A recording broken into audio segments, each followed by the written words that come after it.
ये सतयुग में आयु होती है मनुष्य की 1 लाख वर्ष। उसके बाद त्रेता आता है तो वहाँ 10,000 वर्ष है। द्वापर में आयु होती है मनुष्य की 1,000 वर्ष। अभी कलयुग में आयु है मनुष्य की 100 वर्ष। इसलिए क्योंकि सतयुग त्रेता द्वापर में लंबी आयु होती है तो वहाँ आसानी से लोग पढ़ भी लेते हैं। इसलिए उस समय जो पुराणों के अंदर जो श्लोकों की संख्या है ना वो है 100 करोड़ 1 अरब।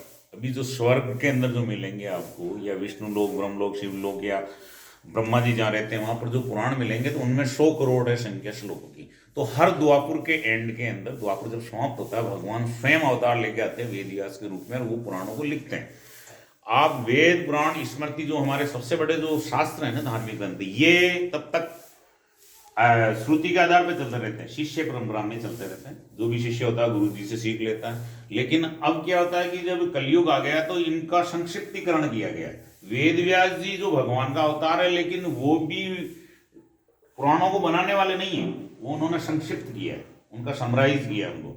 उनको संक्षिप्तीकरण करने के लिए वो 100 करोड़ श्लोकों को मात्र 4 लाख श्लोकों के अंदर, महाभारत लिखी 1 लाख श्लोक है उसके अंदर, जो विश्व का सबसे बड़ा ग्रंथ है, और 4 लाख श्लोकों में पूरे 18 पुराणों को संक्षिप्तीकरण कर दिया गया 100 करोड़ श्लोक। तो वो जो है ना, वो पुराण वो शब्द के वही मिलेंगे अभी कलयुग में। आप जो कह रहे थे ना, आपके प्रश्न का मैं जवाब दे रहा था।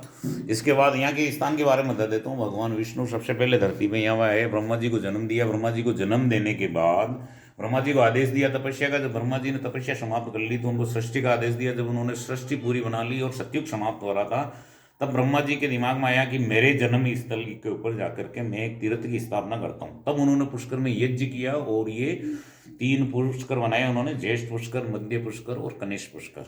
ज्येष्ठ पुष्कर में ब्रह्मा जी की पूजा होती है। मध्य पुष्कर के अंदर यहाँ पर भगवान विष्णु की पूजा होती है। जो आगे जाके कनिष्ठ पुष्कर है उसके अंदर शिव जी की पूजा होती है। वहाँ शिव रूप में ही पूजा जो है वो स्वीकार की जाती है। यहाँ पर विष्णु रूप में ही होगी और पुष्कर में, ज्येष्ठ पुष्कर में ब्रह्मा जी के रूप के अंदर ही होगी।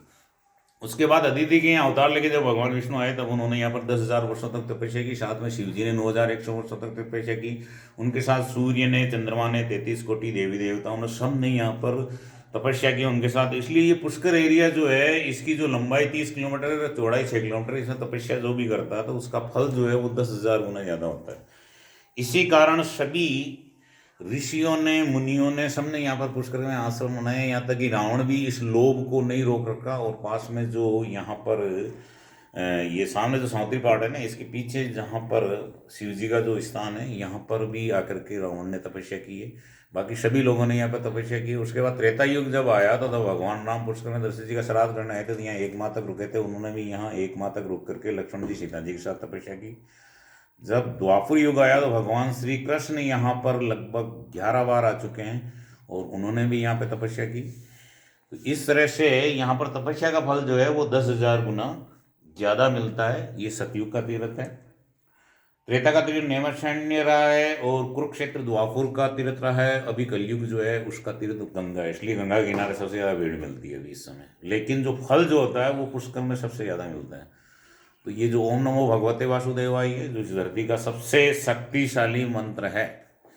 अगर आपको कोई भी जीवन में संकट है या किसी तरह की और भी कोई भी मनोकामना पूर्ण करनी है तो आप इस मंत्र का जप करें। 5 दफे में किसी की सिद्ध हो जाती है। ये निर्भर करता है कि आपके पिछले जन्मों के कितने पुण्य प्लस में है या माइनस में चल रहे हैं। तो आप उसके पीछे लगे रहिए तो उससे कर सकते हैं। अपन करते हैं इसका जप 12 बार कर लेते हैं, 1,20,000 के बराबर हो जाएगा। आप मेरे साथ बोलेंगे। और स्नान प्रियतात्मने, ये डिपेंड करता है कि आपने किस भावना से, महाप्रसाद हो गया, चरणों का चढ़ावा है, आपके चरण छूने से भी ज़्यादा हो गया। डिपेंड करता है कि आप किस भावना से चढ़ाते हैं, क्योंकि जो भगवान के जो भोग लगता है ना वो भावनात्मक रूप से लगता है। किसी भी चीज़ को जो खाते हैं भगवान भौतिक रूप से नहीं खाते हैं। जैसे लोग कहते हैं नहीं नहीं प्रसाद भगवान ने तो खाया है नहीं, जैसे कि वो इंसल्ट करने की कोशिश करते हैं ना, जैसे, क्योंकि मूर्खों की कमी नहीं होती है ना, इसलिए। तो भगवान भावनात्मक रूप से खाते हैं। भोग भी लगाना होता था पर भगवान के सामने रखता है, तुलसी पत्र डाला, जो ही नेत्र उनके पड़े उस पर और भोग लग गया। दूसरा तरीका होता है सनातन धर्म में भोग लगाने का, अग्नि का। अग्नि में अपन जैसे कहीं भी भोग लगाते हैं ना, पुराने जमाने में यज्ञ करते थे, फिर होम पे आए, आजकल धूप से काम चला रहे हैं। लेकिन उसमें थोड़ा सा ये ध्यान रखें कि अपन सबसे पहले अग्नि देवता को करते हैं, अग्नि स्वाहा।